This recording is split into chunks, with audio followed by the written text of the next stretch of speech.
Hey guys, welcome back to Maelstrom Gaming Studios. I'm Craig, and today we've got a good video for you guys. Now, a while back, I did one where I compared a lot of the main staple melee threats in the tiered codex to see how they did in melee, comparing them to a set amount of targets. And then I did a points comparison, see who is the most efficient and who does the most damage. Well, a lot of you asked me to do two follow-up videos on that. One is a durability one and one as a shooting output. The durability one is going to take me a while to figure out the best way to do it, but today I have the shooting one for you. So in today's video, we're going to compare not all, but a lot of the main staple shooting threats in the Tyranid Codex, see how they stack up against that same fixed amount of enemies, who's the most points efficient, and so on and so forth. So if that does sound good, do like and subscribe to stay up to date on all of our content here at Maelstrom Gaming Studios. We cover a lot of Tyranid specific stuff, specifically battle reports. Now, I haven't done a battle report yet this month, but we will have at least one, if not two, at the back end of the month here for you guys, and then continue back to our normal 2-a-month schedule. Things have happened, took a while to get stuff going, but we're going to do it. So I've rambled on long enough. Thank you, members, for allowing me to do this, and let's dive into today's video.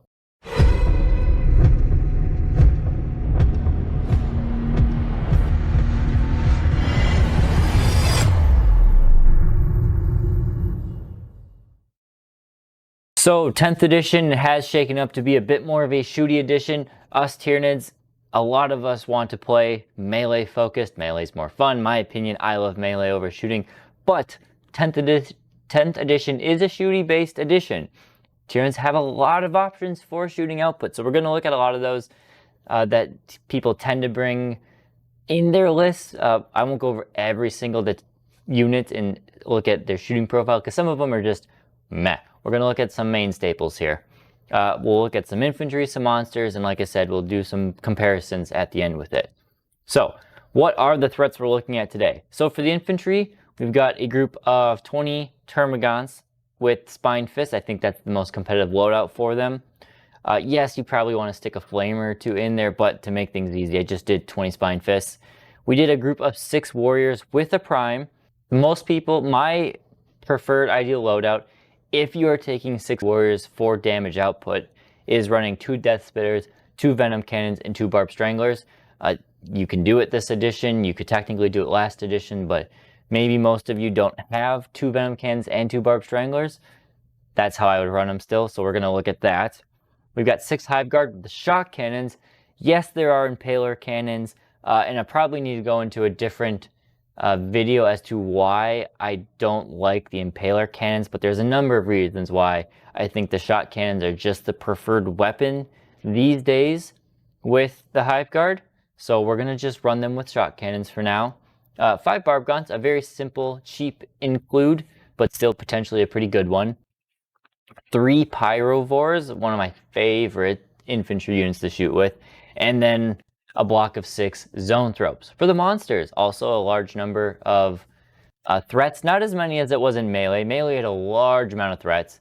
We have Nexocrine, we have a Maliceptor, we have a Carnifex, 2 Carnifexes I should say, with the Death Spitter Slimer Maggots. I think this, in my opinion, is the most competitive full range loadout to do that. We'll also have Old One-Eye in there for accompanying, because you really don't want to bring a pair of Carnifexes without Old One-Eye in this edition. And one thing I will say right here on the Carnifexes, yes, they can have the Bioplasmic Scream and the Spine Bank. That is more shooting that I'm not going to deal with in this, because it will tack it on. Eventually, probably in the future, I will do a Carnifex deep dive, and we will dive into each of their individual loadouts, because they have the widest variety of options compared to any model in the Tyranid Codex. So we're going to take a whole deep dive to dive into them specifically. But for now, I'm looking at the quad Death Spitters with Slimer Maggots, because I personally like that the most. And yeah, that is why. We have 2 Tyranofexes. The Rupture Cannon is a really weird one to do in here, because it is just so swingy. But we'll also look at the Acid Spray, and we'll look at the Norn Emissary. I will say here, I'm realizing it right now for the Tyranofex, I did not include the Stinger Salvo in this. I was focused specifically on the Acid Spray.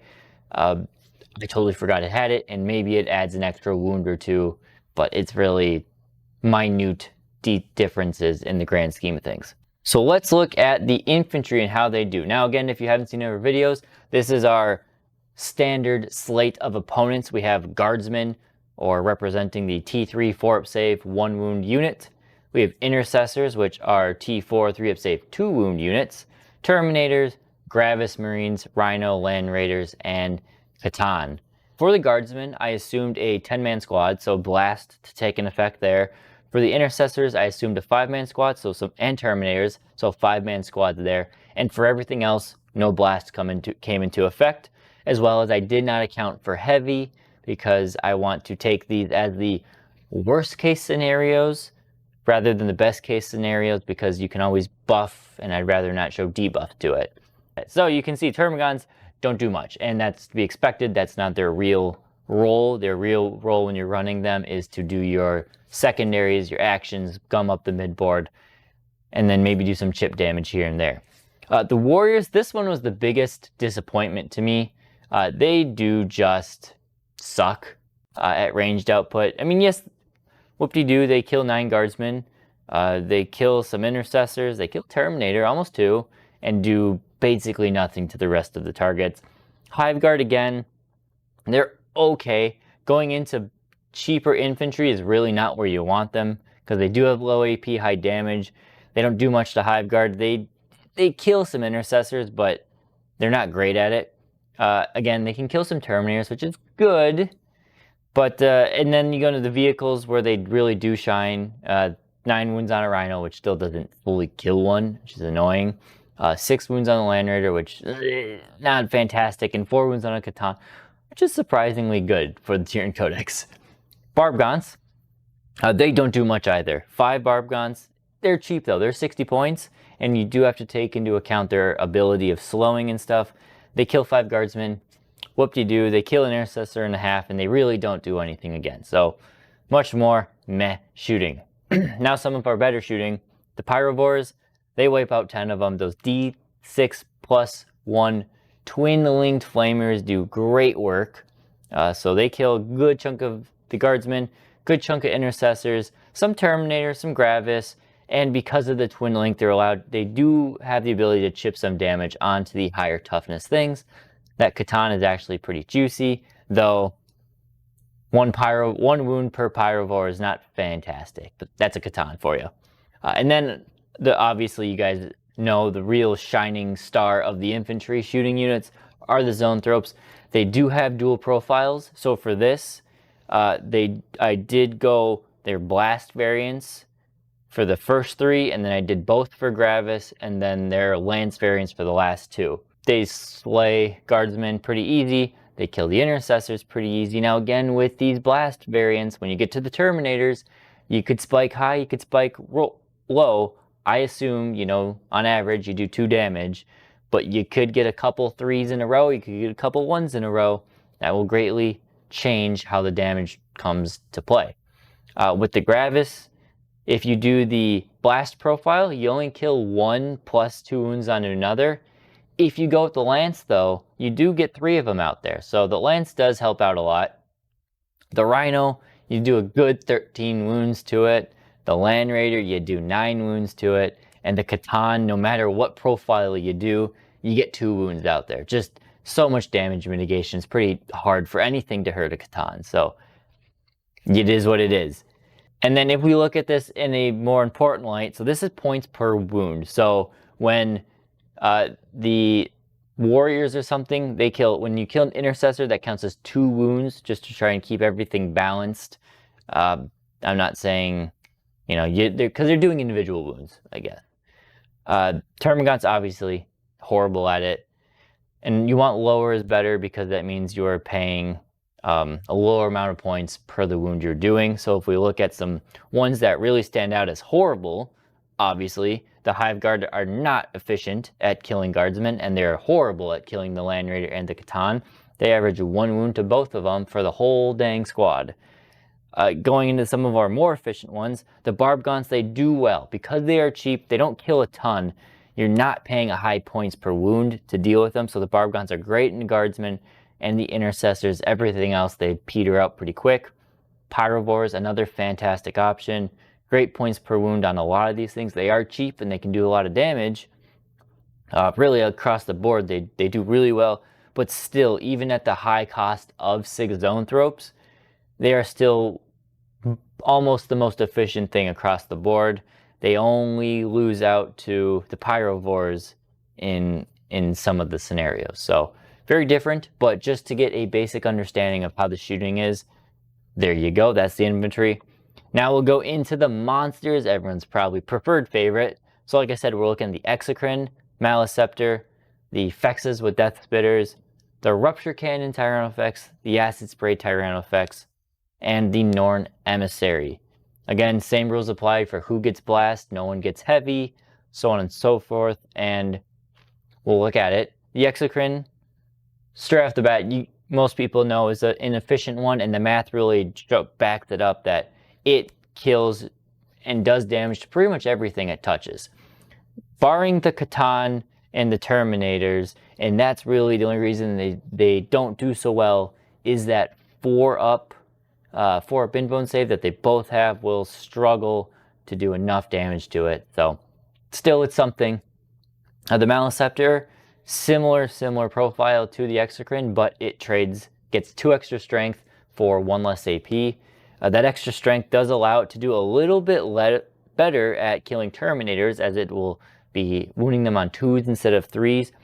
However, it will struggle at some of the higher vehicles like the Land Raider and anything that's T11 and above, where the Exocrine has higher AP to chunk through the armor.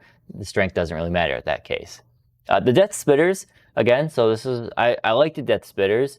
They've got 7 kills on the old One-Eye. You got 2 with the Intercessor, two Intercessor kills, 1 Terminator, which isn't great, but you know, it is what it is. Gravis, some damage, and everything else, some damage.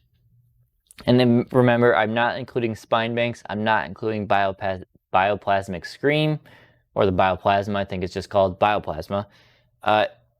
That would probably tack on, if I remember the stats of those right, probably tack on an extra 4 to 6 dead guardsmen, an extra Intercessor or 2 killed. Maybe you can sneak out 1 more Terminator with that. High variance with the Bioplasma, and then maybe an extra wound or 2 there. But that is just how that one shakes out. Now the Rupture Cannon Tyrannofex. It is known in 10th edition as the Casino Cannon, because you are just rolling the dice to see what you get.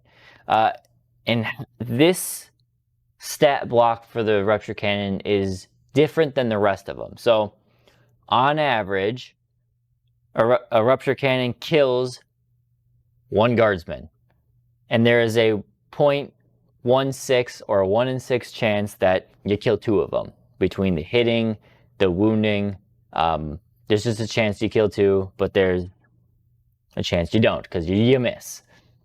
Same thing with the Intercessor. Terminators unfortunately have that 4-up save, so while there's a chance you can hit and wound with both, you know, you might only get 1 and they might block it with the 4-up Invone. Gravis, you kill 1. Now you get to the vehicles where it's actually supposed to be fired at.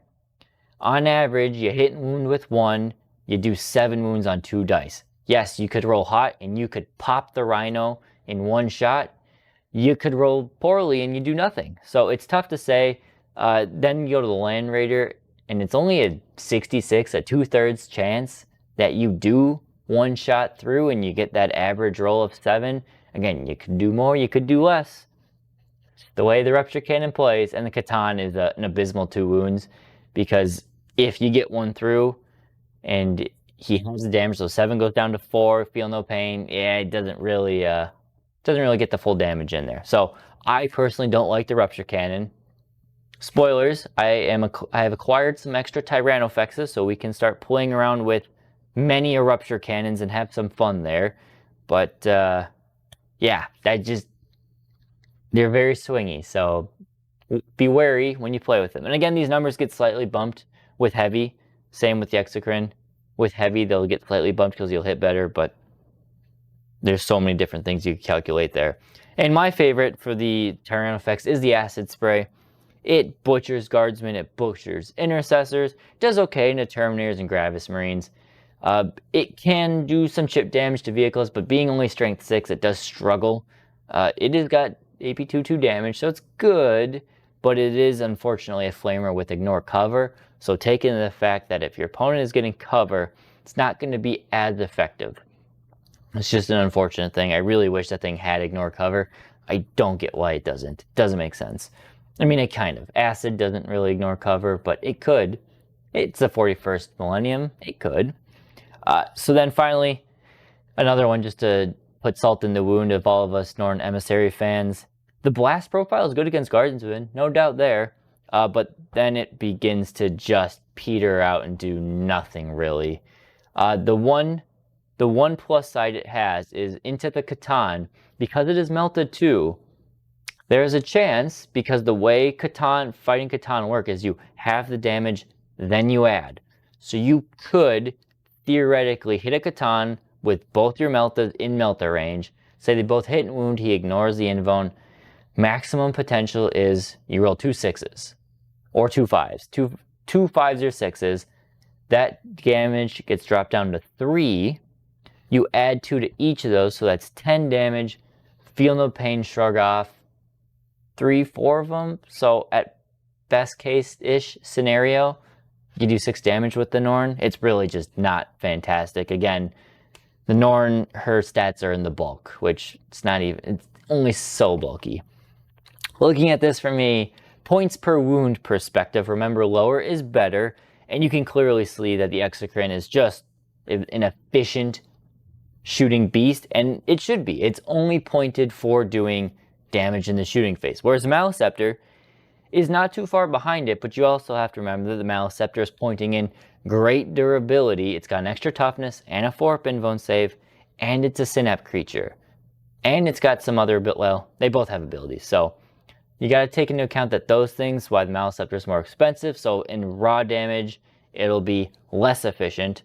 The Death Spitters, pretty points efficient on a lot of things.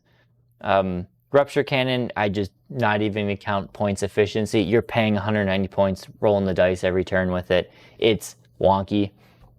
The Acid Spray Tyrant Effects is pretty good at doing what it does. You're paying for a good flamer, a good Overwatch option, and a good damage all around with it. And finally, Norn Emissary. Besides killing Guardsmen, it's garbage when it comes to its shooting potential. It's nice for doing some chip damage here and there, don't get me wrong. Some chip damage is nice, but don't count on it to do anything significant outside of toughness 3, 4-up save, or worse, 1 wound infantry. That's just the way it is. So a little bit of a conclusion here. So Zoanthrope's obviously the best infantry, and the worst infantry are Termagants. The Exocrine, at least points efficiency wise, is the best, and the worst is the Emissary. Again, a little bit of a wrap up. I know the Carnifexes have so many different options they can run with, and I promise you guys, I will do a deep dive that dives into all the different weapons. Personally though, I really don't like the cannons on the Carnifexes and the Hive Tyrants for that matter. The Heavy Venom cannons, you average 2 shots, you know, they're only strength 9, AP minus 2, 3 damage, so in some targets they're okay, but they're just Same thing with Stranglethorns. They average a little bit more, but I don't like them. They're blast. I can't shoot them into melee if they're already in melee, where the Death Spitters can. And really, your Carnifexes are your old one-eye transportation device. So that's my thoughts there on Carnifexes. Let me know, did I forget anything? I don't think I forgot anything really crucial. I think I covered all of the main shooting outputs. It's unfortunate when I look back at the melee variant of this video and now the shooting variant, there are so many more options in melee for Tyranids. So few options for shooting, relatively speaking, yet it's a shooty edition. So that's why it feels like so many of our bugs are just not useful this edition, is because melee is already not good, and then you really have to weed out the bad of the melee to get the best of the best in melee to compare it to the average shooting. And again, I'll just state this one more time because I feel like I need to. This is base case scenario. does not take into account heavy. It does not take into account other buffs you can get, like the Exocrine gives rerolls to 1. It is a great combo to set up your Exocrine, give reroll 1s to your Zoanthropes or to your other Exocrines, your Maleceptors, whatever the case may be. Your Tyrannofexes if you really want to. So yeah, it's base case scenario. Detachment abilities or stratagems, faction or data sheet abilities could buff a lot of these. The sustained and lethals in Invasion Fleet is a good example. Big damage buffs there, potentially, especially the ones that have a lot of shots. So just leaving that as it is. Hopefully you guys enjoyed it. You really enjoyed the last one, so hopefully you guys enjoyed this one. Let me know what you think down in the comments. Thank you guys for watching, and we'll see you next time here at Maelstrom Gaming Studios.